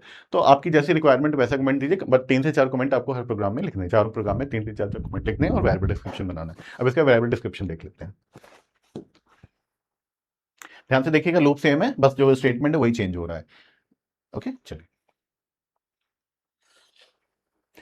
अब वेरिएबल डिस्क्रिप्शन में कुछ भी नहीं है, एकदम आसान है, आराम से 2 नंबर मिलेगा। 4 प्रोग्राम ने वेरिएबल डिस्क्रिप्शन आपने लिख दिया तो 8 नंबर तो आपको ऐसे ही मिल गए। ऊपर इंपोर्ट लिख दिया, क्लास लिख दिया, मेन लिख दिया, स्कैनर लिख दिया, 4 बार लिखा तो उसमें भी आपको मार्क्स मिल गए। तो प्रोग्राम तो आप बनाएंगे बट ये जो कॉमन चीज़ें आप लिख देंगे तो आपको चार बार लिखेंगे तो चारों बार आपको मार्क्स मिलने हैं। तो इसलिए आप बिल्कुल ध्यान रखिएगा, इसमें मिस्टेक मत कीजिएगा। अब हमने एन लिया था वेरिएबल,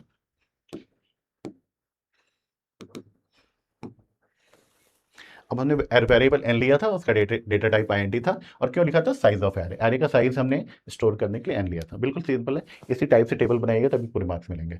फिर हमने एक एरे क्रिएट किया था तो ARR स्क्वायर ब्रैकेट बना दिया, एरे क्रिएट किया, इसका टाइप क्या है एरे हमने बना दिया, और to store the elements integer array में एलिमेंट्स स्टोर करने के लिए हमने आई यूज़ किया था, जिसका डेटा टाइप आईएनटी था। ये हमने क्यों यूज़ किया था, आपका लूप कंट्रोल के लिए, कितनी बार लूप रन करेगा इसलिए आई यूज़ किया था। तो कितना आराम से देखिए वेरिएबल डिस्क्रिप्शन हो गया आपको।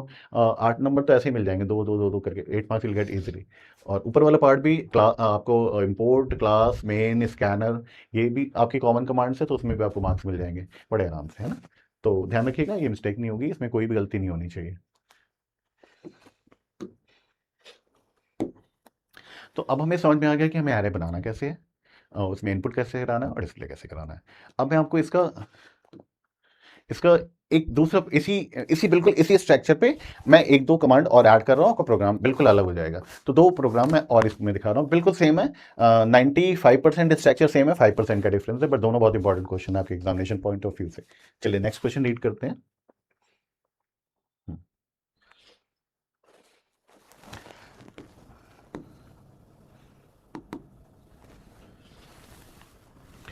क्वेश्चन को हमेशा ध्यान से पढ़िएगा तभी आपको बात समझ में आएगी। अगर आपने क्वेश्चन को ध्यान से नहीं पढ़ा तो आपके लिए फिर अगर आपने ध्यान से नहीं पढ़ा तो आपको फिर हो सकता है मिस्टेक कर दें आप कमांड में। अब ये क्वेश्चन ध्यान से पढ़ते हैं, ये क्या बोल रहा है, write a Java program to create an integer array of size n। हमें एक इंटीजर एरे बनाना है n साइज का, बिल्कुल हमें आता ही है। उसमें क्या करना है, calculate sum and average of element. जो एलिमेंट्स इनपुट होंगे उनका हमें सम करना है, सारे एलिमेंट्स का। जैसे मान लीजिए 5 4 3 हुआ, तो 5 + 4 + 3 इन सब का ऐड करना है और उन टोटल का एवरेज भी निकालना है। तो स्ट्रक्चर बिल्कुल सेम है, हम ऐरे बनाएंगे, हमें आता ही है। हम इनपुट लेंगे यूजर से, जो एलिमेंट्स हैं वो भी हमें आता है, डिस्प्ले भी आता है। अब हमें क्या करना है, हमें सारे एलिमेंट्स को सम करना है और उसका एवरेज भी निकालना है। तो सम करने के लिए हमें क्या करना पड़ेगा, कुछ नहीं करना। जब एक हम सम वेरिएबल बना लेंगे, जो एलिमेंट आएगा उसको ऐड करेंगे, फिर सेकंड एलिमेंट आएगा that will be added, then third element will come that also will be added. तो जो लूप हमारा इनपुट वाला चल रहा है, जहां पे एलिमेंट्स आ रहे हैं, वहीं पे हमें एक सम वेरिएबल का स्टेटमेंट लिख देना है कि एलिमेंट आया, इनपुट हुआ, ऐड हो गया, एलिमेंट आया, ऐड हो गया, एलिमेंट आया, ऐड हो गया। तो जब इनपुट एलिमेंट्स का हो ही रहा है, उसी समय उसको ऐड करते जाएंगे तो सम ऑफ एलिमेंट्स आ जाएगा। और जब हमारे सारे इनपुट हो जाएंगे तो हम उसका एवरेज निकाल लेंगे, बस। तो 95% कोड सेम ही है। तो चलिए अब हम इसको बनाते हैं, कैसे हम कर सकते हैं। तो हमें क्या करना है, एक n साइज का एरे बनाना है और जितने भी एलिमेंट्स उसका सम करना है और एवरेज भी कैलकुलेट करना है, ठीक है। तो ये तो कॉमन कमांड है। यहाँ में देखिए मैंने क्लास का नाम चेंज कर दिया, सम एवीजी एरे। बाकी सेम है, यूटिल किया, मेन किया, स्कैनर किया, और हमने यहाँ पे साइज भी ले लिया यूजर से कि साइज का एरे बनाना है। मतलब पूरा पूरा डायनेमिक है, जो साइज बताएगा उतने एलिमेंट्स इनपुट होंगे। कोई फिक्स साइज नहीं कि 5 या 2 या 3। जो साइज यूजर ने एन की वैल्यू बताई उस साइज का एरे बन जाएगा और उतनी वैल्यू फिर स्टोर हो जाएंगे। चलिए, तो बिल्कुल यहाँ पे हमने एरे क्रिएट किया। देखिए मैंने यहाँ पे लिखा भी हुआ है आपके लिए कॉमेंट, बहुत ध्यान से देखिएगा, ऐसे आप भी कॉमेंट आराम से उसमें इनपुट करा सकते हैं।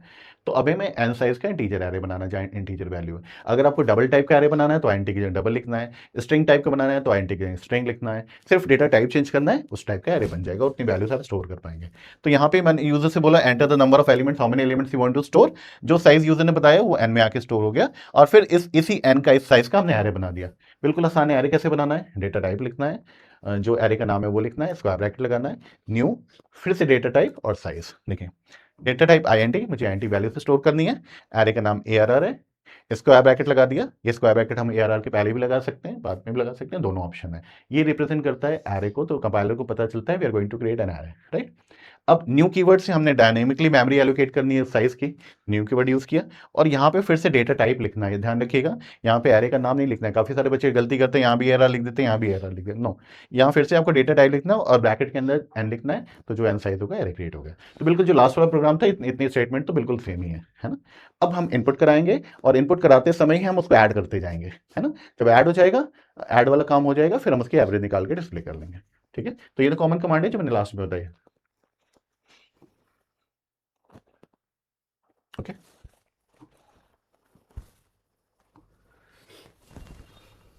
बिल्कुल सेम है। देखिए स्ट्रक्चर, अगर किसी भी टॉपिक का आपको अगर फर्स्ट प्रोग्राम समझ में आ गया तो स्ट्रक्चर वही होता है, उसी को लेकर हम बाकी सारे प्रोग्राम्स बनाते हैं उस टॉपिक से। तो यहाँ भी देखिए सेम ही है। अब हम इसको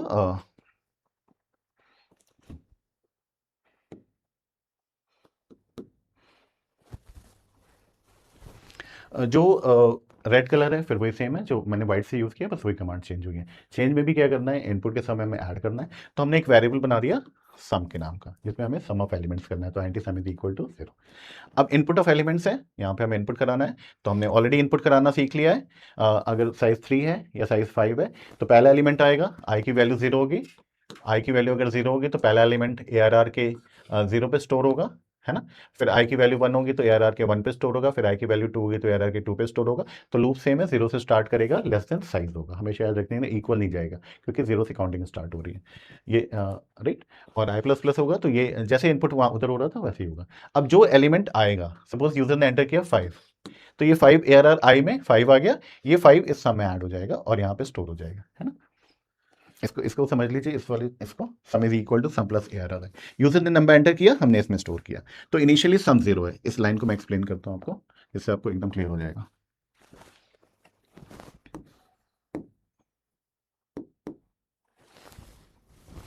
ठीक, अब से फॉर एग्जांपल यूजर ने एंटर किया 5, यूजर को 5 स्टोर करना है, तो ये मेरा एरे है, साइज में 3 रखता हूँ, है ना, ARR।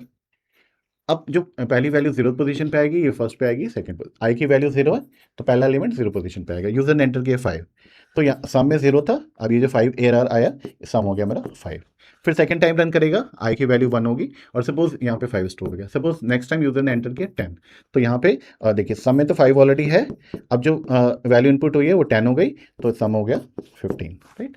फिर रन करेगा, यूजर ने सपोज 2 एंटर किया, तो अब यहाँ पे देखिए 15 ऑलरेडी है हमारे पास सम में, और ये 2 आया तो ये हो गया 17। तो जो वैल्यू यूजर एंटर करता जा रहा है उसको हम सम में ऐड करते जा रहे हैं। तो इसी लूप में वैल्यूज इनपुट भी हो जाएंगे और उसको ऐड भी करते जाएंगे, राइट। तो जब ये प्रोसेस कंप्लीट हो जाएगा, सारी वैल्यूज आ गई, उनका सम भी आ गया, अब हमें क्या करना है, सम को डिस्प्ले करना है और एवरेज भी निकालना है, ठीक है।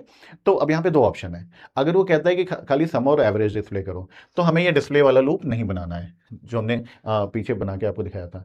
और अगर वो कहता है कि सारे एलिमेंट्स भी डिस्प्ले करो और उसका सम और एवरेज करो, तो अगर बोलता है सारे एलिमेंट्स डिस्प्ले करो, तो हम ये कमांड लिखेंगे जिससे सारे एलिमेंट्स डिस्प्ले हो जाएंगे, है ना।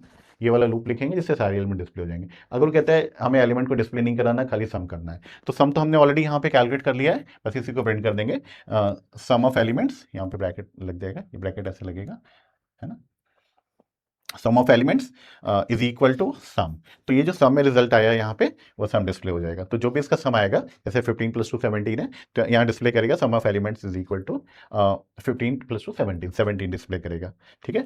तो अगर हमें खाली सम करना है तो इसकी जरूरत नहीं है एलिमेंट्स प्रिंट कराने की, बट अगर हमें एलिमेंट्स भी प्रिंट कराना है तो हमें एक दूसरा लूप लगा के एलिमेंट्स प्रिंट कराना है, और उसके बाद जो हमने यहाँ सम कैलकुलेट किया था वो सम को यहाँ डिस्प्ले कर देंगे, तो सम डिस्प्ले हो जाएगा, राइट। अब सम तो डिस्प्ले हो गया, मुझे एवरेज भी निकालना है। तो एवरेज कैसे निकालेंगे, सम डिवाइडेड बाय साइज। तो जो सम आया है 15 आया, जैसे फॉर 17 आया यहाँ पे, तो 17 डिवाइडेड बाय साइज 3 है, 17 डिवाइडेड बाय 3। तो यहाँ पे मैंने n लिख दिया, तो जो भी n साइज था, जो टोटल वैल्यू आई उसको साइज से डिवाइड करेंगे तो एवरेज आएगा, है ना। तो यहाँ पे जो भी आएगा वो इस वेरिएबल एवीजी में स्टोर होगा। एवरेज निकालना है तो वो जो एवरेज आएगा उसको भी स्टोर करना है, तो हमें वेरिएबल बनाना पड़ेगा। हम डिवाइड कर रहे हैं तो डेसिमल में रिजल्ट आ सकता है, तो हम जो जो वेरिएबल बनाएंगे जिसमें वैल्यू स्टोर करेंगे उसका डेटा टाइप डबल लिख देंगे, जिससे कि डबल वैल्यू उसमें आराम से स्टोर होता है। तो जब भी आप डिवाइड करते हैं और जो वैल्यू स्टोर करते हैं उसका जो वेरिएबल होगा उसका डेटा टाइप डबल रखना है कि एग्जैक्टली नंबर वो स्टोर हो जाए आपका विद डेसिमल। इसीलिए मैंने इस एवरेज जो वेरिएबल जिसमें एवरेज निकाल के स्टोर किया उसका डेटा टाइप डबल लिखा है, राइट। अब यहाँ पे इसको बहुत ध्यान से देखिएगा बहुत इंपॉर्टेंट है, शॉर्ट क्वेश्चन के लिए भी और आपके एग्जाम के लिए भी। सम जो वेरिएबल है इसका डेटा टाइप INT है ना, और n जो था, n का भी डेटा टाइप INT था। तो जावा में integer divided by integer integer value देता है। से फॉर एग्जांपल मैंने लिखा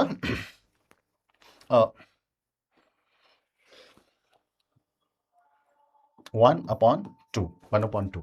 तो 1/2 का जो जनरल रिजल्ट आता है वो आता है 0.5, बट 1 भी इंटीजर है, ये भी इंटीजर है, तो ये क्या जावा क्या रिजल्ट देगा, जावा रिजल्ट देगा 0। ये जो 0.5 है इसको ट्रंकेट कर देगा, है ना। तो हमारा डेसिमल पार्ट ट्रंकेट हो जाएगा, डिलीट हो जाएगा, हमें एक्चुअल रिजल्ट नहीं मिलेगा। तो जब भी इंटीजर डिवाइडेड बाय इंटीजर करते हैं हमें डेसिमल पार्ट को ट्रंकेट नहीं करना है, डिलीट नहीं करना है।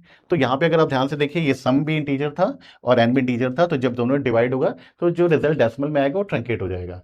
यहाँ हम स्टोर कर सकते हैं डबल में, ये रेडी है स्टोर करने के लिए डबल, बट इधर से वैल्यू क्या आ रही है, यहाँ से वैल्यू इंटीजर आएगी। तो हमें उस डेसिमल पार्ट को लूज नहीं करना है, we need that decimal part also.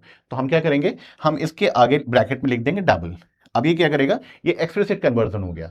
जब भी कोई डेटा टाइप ब्रैकेट में होता है तो वो एक्सप्लिसिट कन्वर्जन होता है। हम कंपाइलर को क्या बोल रहे हैं, इन दोनों इंटीजर को डिवाइड तो करो बट इसका डेसिमल पार्ट ट्रंकेट मत करना, इसकी वैल्यू मुझे डबल में ही चाहिए, तो मैंने ब्रैकेट में लिख दिया डबल। अब क्या होगा, ये जो रिजल्ट आएगा इसका डेसिमल पार्ट ट्रंकेट नहीं होगा और फिर ये एवीजी में आके एक्जैक्टली स्टोर हो जाएगा, है ना।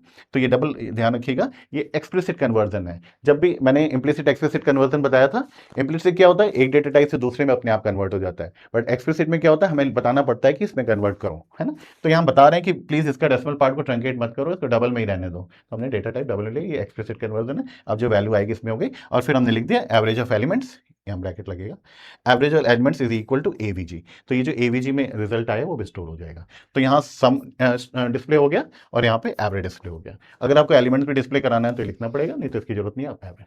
तो कितने आराम से हमने एरे क्रिएट किया, उसमें वैल्यूज का इनपुट कराया और सम भी कर लिया और उसका एवरेज भी कर लिया, है ना। देखिए मैंने नीचे आपके लिए लिखा हुआ भी है, why use double, मैंने डबल क्यों यूज किया। In Java if you divide an integer by another integer, बहुत इंपॉर्टेंट है, the result is an integer, result भी आपका इंटीजर ही आएगा, बट आपको अगर डबल में चाहिए तो आपको ब्रैकेट में डबल लिखना पड़ेगा, तो वो एक्सप्लिसिट टाइप कास्टिंग है ना। देखिए मैंने यहाँ लिखा है being typecasting double sum, we tell Java to treat the sum as a decimal number, इस sum को डेसिमल नंबर ट्रीट करो और जिससे तुम्हारा रिजल्ट 7.5 आएगा। अगर ये फॉर एग्जांपल, और अगर ये हम डबल नहीं लिखते तो ये 7.5 की जगह 0.5 ट्रंकेट हो जाता, 7 आता, है ना। तो ये हमें ध्यान रखना है, जब भी इंटीजर डिवाइडेड बाय इंटीजर करते हैं हमें एग्जैक्ट रिजल्ट चाहिए तो हमें डेटा टाइप को एक्सप्लिसिटली कन्वर्ट करना पड़ता है। ठीक है, तो ये देखिए कितना सिंपल एग्जांपल था, हमने एरे क्रिएट किया, इनपुट कराया, कैलकुलेट किया और डिस्प्ले किया। ओके, बहुत ध्यान से देखिएगा, बहुत इंपॉर्टेंट क्वेश्चन है, बहुत बेसिक क्वेश्चन है। अब इसी में मैं थोड़ा सा चेंज करके एक और प्रोग्राम आपको बता रहा हूँ। 95% कोड सेम है, जितने भी रेड कलर से हैं वो कोड सेम ही है, व्हाइट से मैंने जो चेंजेस है वो लिखे हैं, और चेंजेस भी मैंने आपको एक्सप्लेन कर दिया है ना। तो इस कोड को ध्यान से देख लीजिए। एंड जब तक आप नोटबुक में नहीं लिखेंगे तब तक आपको समझ में आने वाला नहीं है ना। तो आपको जितने भी प्रोग्राम मैं बता रहा हूँ नोटबुक में लिखना है, क्योंकि एग्जाम में तो आपको नोटबुक में ही लिखना होगा, और अगर आपने प्रैक्टिस नहीं की तो आप आंसर स्क्रिप्ट बना नहीं पाएंगे, आपके आंसर बुकलेट में लिख नहीं पाएंगे। तो जितने भी प्रोग्राम है आपको प्रैक्टिस जरूर करनी है। 90-95% कोड देखिए इन दोनों में सेम ही था। तो वैसे ही आपका जितने भी एरे बेस्ड प्रोग्राम है काफ़ी हद तक कोड आपका 70-75% कॉमन ही होता है। एक बार समझ में आ गया तो बड़े आराम से आपको 75% मार्क्स मिल ही जाएगा 15 मार्क्स से बड़े आराम से। और थोड़ा सा लॉजिक यूज़ करेंगे, आई एम श्योर आप यूज़ करेंगे, क्योंकि आपको अच्छे नंबर चाहिए और आप अच्छे नंबर ला भी सकते हैं, तो आपको फुल मार्क्स मिल जाएगा, बहुत आसान है। अब इसी में मैं चेंज करके एक और क्वेश्चन बताता हूँ, फिर इसको करेंगे, फिर हम लोग इसमें सर्चिंग सॉर्टिंग वगैरह करेंगे, है ना। चलिए,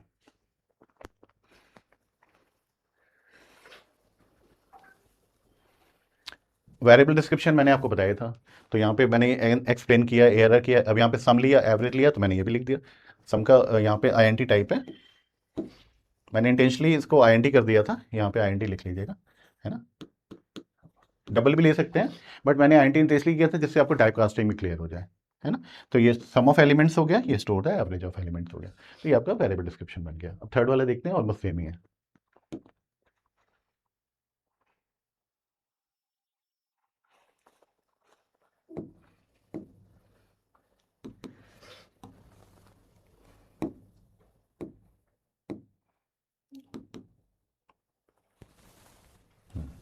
अब ये क्वेश्चन ध्यान से देखिएगा, बिल्कुल सेम क्वेश्चन है। ये बोल रहा है write a program to calculate sum of even and odd numbers in an array. अब क्या हो रहा है, जो नंबर इनपुट हो रहा है हमें उसको चेक करना है इवन है कि ऑड है। इवन है तो उसका सम अलग होगा, ऑड है तो उसका सम अलग होगा।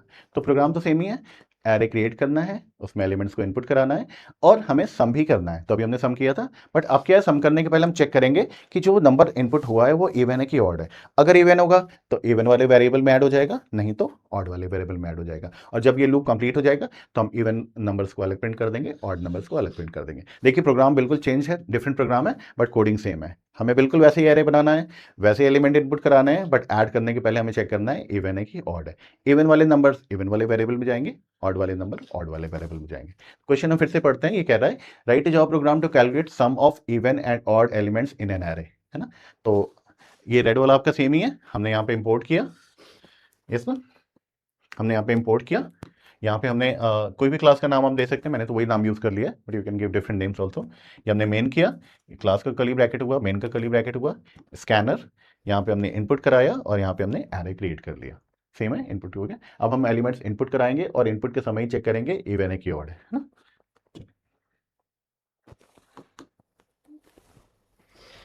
तो यहाँ तक तो सेम ही है। अब हम नेक्स्ट मूव करते हैं। चलो,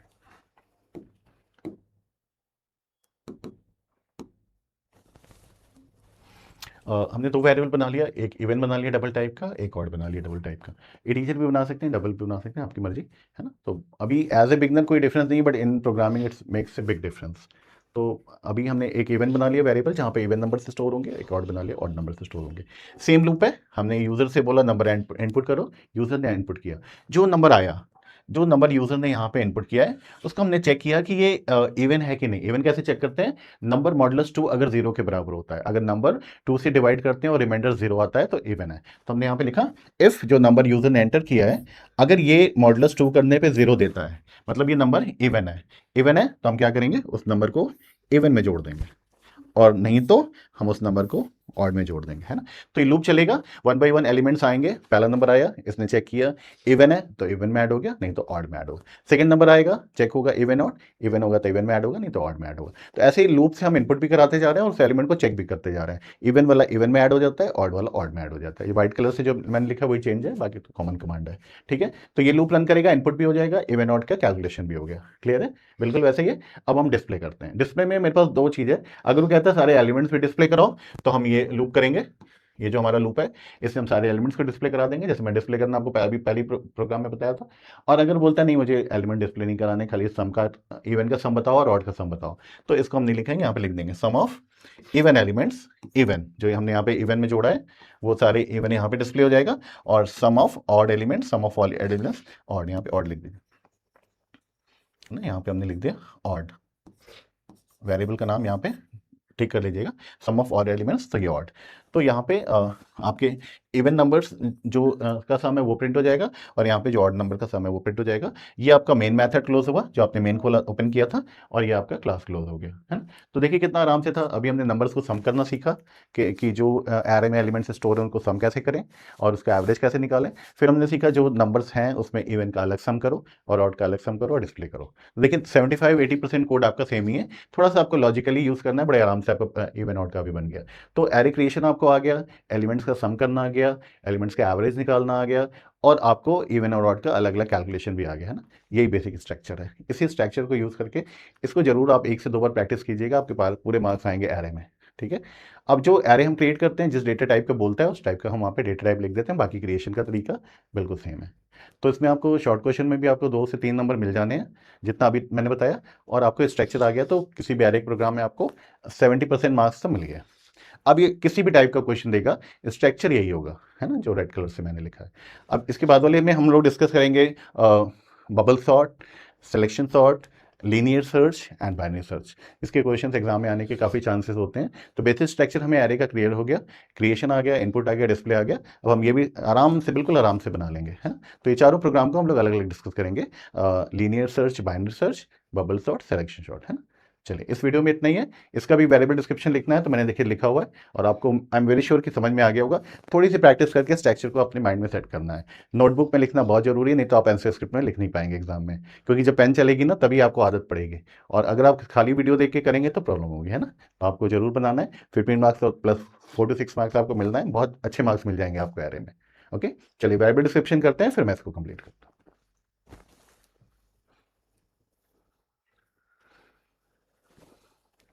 सेम ही है ना। Variable name, data type, description, जो वेरिएबल्स हमने यूज़ किए हैं उसका डेटा टाइप क्या था और हमने क्यों यूज़ किया है। आपको अपनी लैंग्वेज में लिखना है, कुछ याद नहीं करना। जो वेरिएबल यूज़ करेंगे उसका नाम, उसका डेटा टाइप और क्यों यूज़ कर रहे हैं, ठीक है। ओके, तो नेक्स्ट वीडियो में फिर हम एरे बेस्ड और भी क्वेश्चन डिस्कस करते हैं। बेसिक स्ट्रक्चर की प्रैक्टिस करके रखिएगा तो वहाँ पे आपको प्रॉब्लम नहीं होगी। ओके, और बाकी भी बच्चों के साथ शेयर जरूर कीजिएगा, जिससे जैसे आपको फायदा मिल रहा है बच्चों को भी फायदा मिले, और भी जो आप सीखना चाह रहे हैं इसमें एरे बताइएगा। ये तो एग्जामिनेशन पॉइंट ऑफ व्यू से जितने इंपॉर्टेंट टॉपिक्स हैं, जितने इंपॉर्टेंट क्वेश्चन हैं, वो मैं सब आपको अपनी तरफ से बताता जा रहा हूँ, है ना। चलिए, थैंक यू सो मच।